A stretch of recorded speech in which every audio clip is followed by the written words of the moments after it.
Всем доброй ночи, друзья мои. Хочу вначале вам напомнить, что те чистки, которые я даю вам, они очень сильные. И они очень во многом помогают вам справиться с определенными трудностями и проблемами.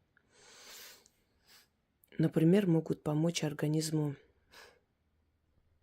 обновиться, восстановиться, обойтись без операции, очень часто так бывает, исцелить свою кровь, избавиться от человеческой зависти, открыть закрытые дороги, убрать безденежье и так далее. Для того, чтобы каждому человеку отдельно не объяснять, не снимать, точнее, не объяснять, не записывать и так далее, я решила когда-то, что я просто буду снимать и грамотно, ясно, четко рассказывать, что делать в той или иной ситуации, давать людям работы. И, естественно, за один раз я могу помочь огромному количеству людей. Потому что этот ролик увидят не только в этот момент много тысяч людей, но и после, когда этот ролик останется в интернете, опять же, много тысяч людей могут воспользоваться этой работой и помочь себе. Хочу вам сказать, что, в принципе, эти чистки, они убирают очень многое. И во многих ситуациях помогают. Есть некоторые исключения. Если это работа сильного мастера, чистки это снять не смогут. Они могут оттянуть определенное количество времени, отсрочить до того момента, пока вы не найдете более сильного человека, который снимет и избавит вас от этого. Если это проклятие рода, то, опять же, они могут отчасти смягчить ваше состояние, облегчить, но не более того. Это примерно так, как если бы у вас болел какой-нибудь орган, там голова, рука и так далее.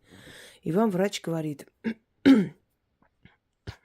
поскольку сейчас ночь, чтобы никуда не ехать, например, там знакомый, да, может посоветовать, или в интернете советует, выпейте там данное лекарство, оно вам поможет уснуть и как бы избавиться от боли до утра. А утром, конечно, обязательно сходите и узнайте, настолько ли сильная проблема. Вот чем разница между чисткой, которую проводит ведьма, и чисткой, которую она дает, если у вас серьезная проблема. То есть профессиональные работы и сильные проклятия чистки не снимут. То есть вы не снимете себя. Но можете спасти себя на некоторое время. Оттянуть это время, отсрочить, как я уже говорила, пока не найдете сильного мастера. Если же это уже застарелая вещь, оно уже себя изжило, то есть само себя сожрало, хотела сказать. Если вы уже практически одолели своей силой внутренней, своим духом, иногда люди могут пережить очень страшные вещи, и те сущности, которые были отправлены в его жизнь, в его судьбу, не смогли справиться. Не потому, что они слабые, а потому, что слабый мастер отправил. Но в любом случае остаточное явление это осталось, это нужно убрать окончательно, понимаете? Чтобы оно по новой не возобновилось, чтобы они вновь где-то там, оседая на вашей энергии, вновь не усилились и не начали сжирать вашу жизнь. То такие чистки могут вам помочь окончательно убрать. Это чистка, которую я хочу вам подарить, это больше для обновления женского здоровья, женской сути. Так вот, в основе этой работы лежат знания русских ведьм из более древних губерний, такие как Ярославская губерния. Но это позже стало губерния, конечно, это было Ярославское княжество, Черниговское княжество. Вот в этих древних землях Руси в основном вот похожие работы встречаются. Поскольку я изучала источники и многие исторические источники, сопоставляла и магию, историю, и обряды, традиции. Вот подобные работы, связанные с привязком человека, еще называют мумиё человека, в основном проводились вот в этих старинных регионах России. Оттуда эта традиция пришла. Серебряная вода, ритуалы с зеркалом и так далее. Итак, обращение здесь к полуночнице. Считается, что полуночница – это дочери ночи. И если полуночница хочет отомстить, то она может наслать на всю семью бессонницу, переполохи. Это уже дочери полуночницы, переполохи, страхи, когда человек в таком тревожном состоянии не может найти покой и отдохнуть. Но к полуночнице можно обратиться и попросить о помощи, и попросить убрать и забрать черноту. Почему к таким духам, таким силам обращаются? Для того, чтобы они убрали черноту. Потому что это их пропитание, это та энергия, которая питает их силу. Они усиливаются таким образом. Вот поэтому они с радостью забирают с людей вот эту черноту. Это хида, так называемая. Во Вселенной каждый дух, каждая сила, она имеет определенную потребность в энергии. Все распределено правильно. А вот подобные сущности, подобные невидимые создания, которых мы называем духи, ну, по сути, если так подумать, что это разумы. Невидимые нам разумы, которые обитают в потустороннем пространстве.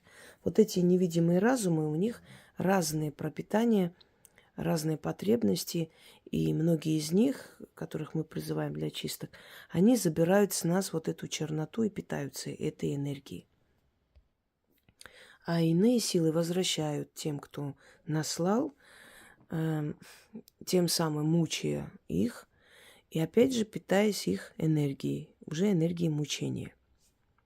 Теперь свои ногти, волосы нельзя было никому отдавать, ни у кого оставлять. Не просто так происходит, когда человек идет в парикмахерскую. Знаете, есть легкая рука, есть тяжелая рука.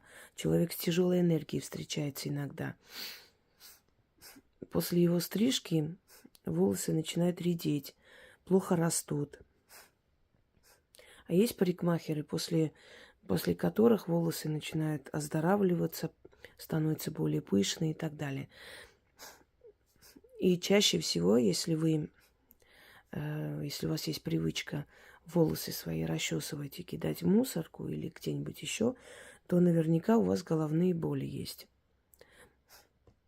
Одно время и у меня была привычка, пока я себя не приучила к тому, что хотя бы, если мне некогда сжигать их, хотя бы кинуть просто и смыть волосы. Отдайте стихии воды. Воде отдайте хотя бы. Потому что если ваши волосы будут летать, непонятно где, если птицы будут забирать и выть с них гнезда и так далее, то ваши головные боли не пройдут. В волосах сохраняется, волосы это как антенна, связь со Вселенной. Именно поэтому в древние времена волосы стричь было не принято. Нельзя было Ну, и бороды стричь, между прочим, хочу вам сказать. Почему бороды отращивали мужчины? Потому что это их связь с родом. Э, Через волосы человек принимает определенную информацию на самом деле. Это реальность. Это не означает, что мы должны все ходить там волосатые и прочее. Нет.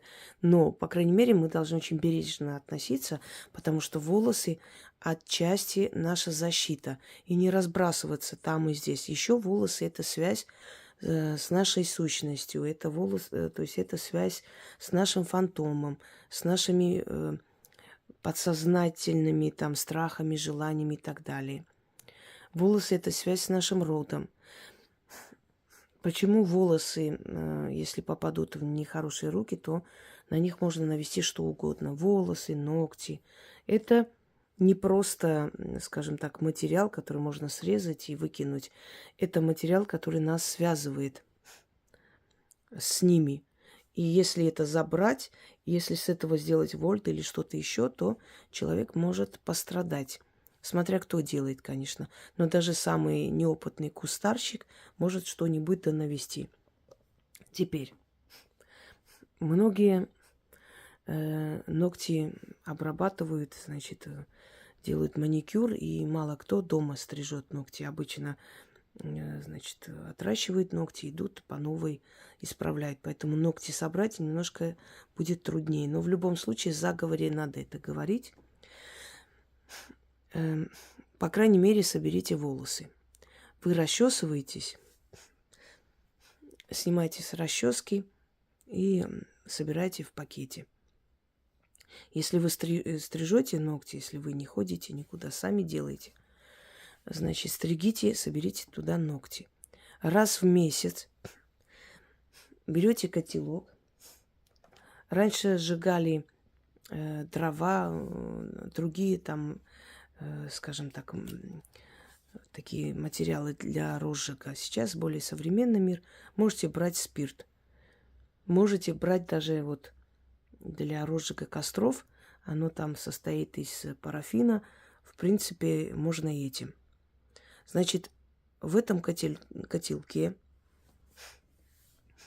сжигаете и читайте над огнем. Можно перемешивать, можно там добавлять сверху масло или спирт, на чем вы сжигаете, смотря. Значит, можете читать даже тогда, когда огонь погас. Читать надо 6 раз. Раз в месяц. Ну, не обязательно прям строго соблюдать. Ну, как вспомните, месяц прошел, все уже собрано, берете это все, сжигаете в этом котелке, 6 раз говорите эти слова, после чего смываете в унитаз, смываете в раковину, куда у вас удобнее смывать, туда и смывайте.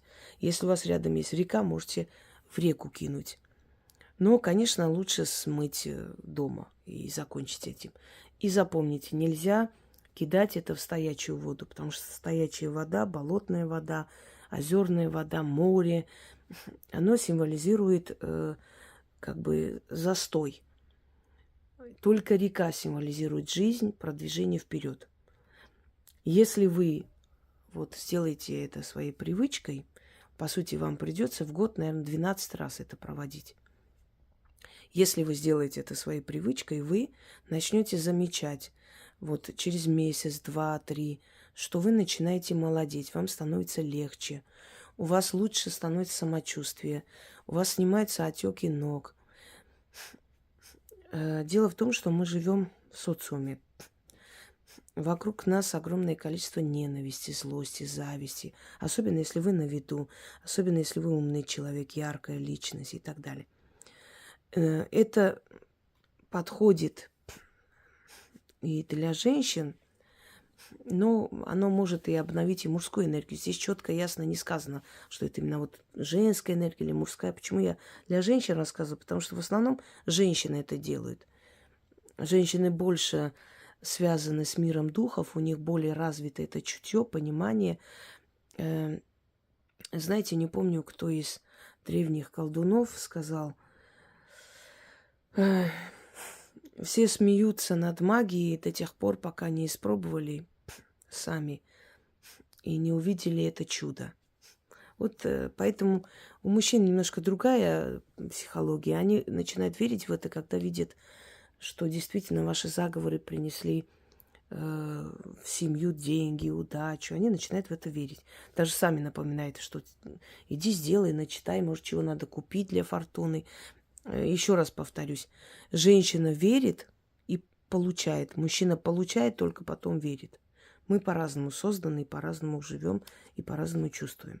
Итак, вам нужно месяц собирать ногти и волосы. Если ногти не собираете, хотя бы волосы. Волосы-то вы точно расчесываете. Если пойдете в парикмахерскую, вам постригут, попросите там что-нибудь постелить и после отдать вам ваши волосы. Не оставляйте там волосы. Пусть даже с чужими волосами, неважно, но забирайте. И сожгите, естественно.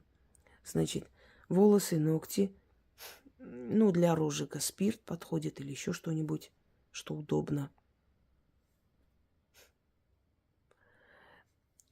Сжигайте, но сжигать нужно после 12 ночи, то есть 00:00 ночи. Это время полуночниц, с 00 до 03. Это самое активное время духов. Поэтому старайтесь такие сильные работы делать вот в этом промежутке. 6 раз начитали, смыли, ложитесь спать. У вас будет сон, как у младенца. Успокойте нервную систему, прям станет легче, вот боль в ногах отпустит и так далее. На самом деле вы помолодеете. Вот что у вас будет происходить. Сделайте это. Знаете, иногда нужно и себе помочь, не только другим. Если вашей дочери больше 12 лет, ей тоже можно это провести. Точно так же собрать свои волосы, ногти, заодно и вы научите ее этому. И это станет привычкой на всю жизнь. Это замечательная привычка. И после чего проведете и обновите свое женское состояние и здоровье. Мужчины могут провести. У мужчин не такие длинные волосы, но ногти-то они стригут. Пусть будет какая-то часть волос, какая-то часть ногтей. И у них организм обновится. Просто я знаю, что это будет делать женщина, поэтому больше нацелена на них. И заговор следующий. Пойду я простоволосая и босоногая. Из дома в ворота, из ворот во чисто поле. Там сидит на троне мать-полуночница. У ее ног костер жертвенный яро пылает. Всю черноту людскую сжигает. Полуночница-матушка, узри меня, услышь меня. В моем деле подсоби мне. Кидаю в костер у ног полуночницы волосы и ногти. Если у вас только волосы, значит только волосы. Только ногти, значит только ногти. Через ногти мои, через мои волосы тело свое очищаю. Всю черноту с себя снимаю. В огне сжигаю порчи и корчи, с глаз и злой посыл. Людская зависть. Навели мне, али сама на себя стянула. Сгори скверно, чернота. Часть дымом уйди, часть в воду пойди. Очищайся, мое тело. Моя душа и разум, обновись разом.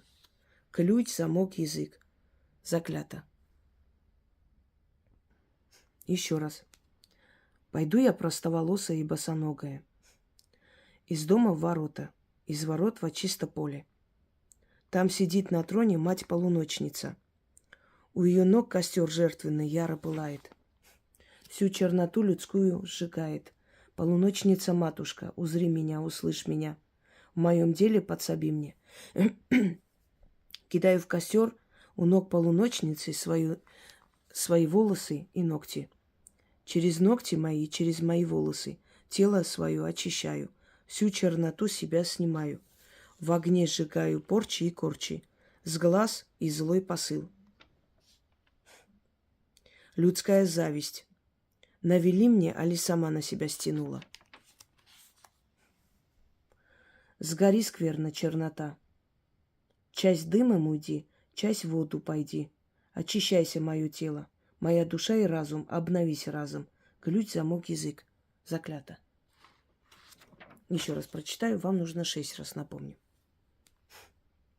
Пойду я простоволосая и босоногая, из дома в ворота, из ворот во чисто поле. Там сидит на троне мать-полуночница. У ее ног костер жертвенный яро пылает, всю черноту людскую сжигает. Полуночница-матушка, узри меня, услышь меня, в моем деле подсоби мне. Кидаю в костер у ног полуночницы свои волосы и ногти. Через ногти мои и через мои волосы тело мое очищаю. Свою черноту себя снимаю. Всю черноту, извиняюсь, себя снимаю. В огне сжигаю. Порчи и корчи, с глаз и злой посыл. Людская зависть навели мне, али сама на себя стянула. Сгори, скверная чернота. Часть дымом уйди, часть в воду пойди. Очищайся, мое тело, моя душа и разум. Обновись разом. Ключ, замок, язык. Заклято. Здесь откуп не нужен, потому что вы отдаете откупом ту самую черную энергию, которая с вас снимается. Вы отдаете полуночным духам, той самой полуночнице. Но когда у вас обновится, вам станет легче, вам станет хорошо, вы сами откупайтесь, как посчитаете нужным. Вам подскажут. Люди, которые часто пользуются моими работами, рано или поздно начинают получать очень явные и очень открытые подсказки. Желаю вам всем удачи. Пусть эта работа тоже будет в вашей копилке и принесет вам много хорошего в жизнь. Всем всего хорошего.